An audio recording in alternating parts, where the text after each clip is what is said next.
Président, chers collègues, c'est avec intérêt que nous avons lu cette délibération dans laquelle vous proposez de modifier les dispositifs au fonds de soutien et le règlement du fonctionnement des comités consultatifs. Nous profitons de cette occasion où vous vous rendez compte que le dispositif peut être amélioré, également de proposer une amélioration à ce dispositif.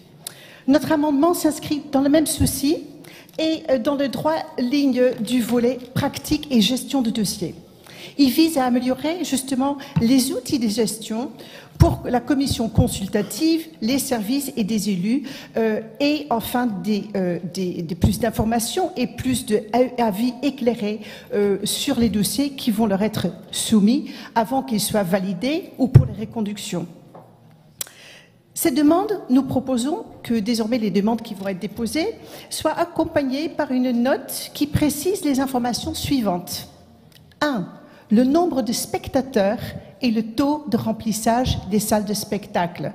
Bien sûr, on peut avoir des prévisions, mais c'est surtout intéressant dans le cadre des opérations de reconduction à ce qu'on ait une idée des taux de remplissage des salles et bien sûr, en deuxième, le type de spectateurs qui ont assisté à ces spectacles.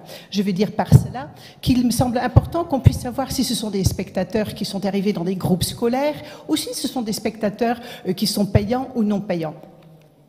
Au-delà des critères artistiques et comptables, ces informations concernant les spectateurs sont indispensables pour comprendre l'adhésion du public au spectacle proposé.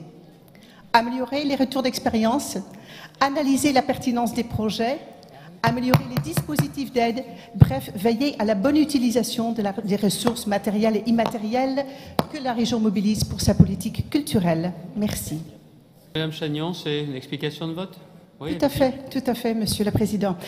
Une explication de vote, tout en rappelant quand même l'origine de notre amendement, est bien un texte qui a été voté dans le Conseil régional de Île-de-France le 10 mars 2017 et qui reprend les termes exacts de la délibération CR 2017-52, page 7, où les mêmes critères ont été adoptés par la majorité de Madame Pécresse, qui, du coup, Monsieur Ducoster, vous estimez bien sûr aussi compétent que le Front National, le Rassemblement National, ici présent pour vous rappeler qu'il y a dans d'autres régions bien des élus qui proposent des délibérations très sensées et bien sûr nos collègues en Île-de-France ont voté ces critères de Madame Pécresse. Merci.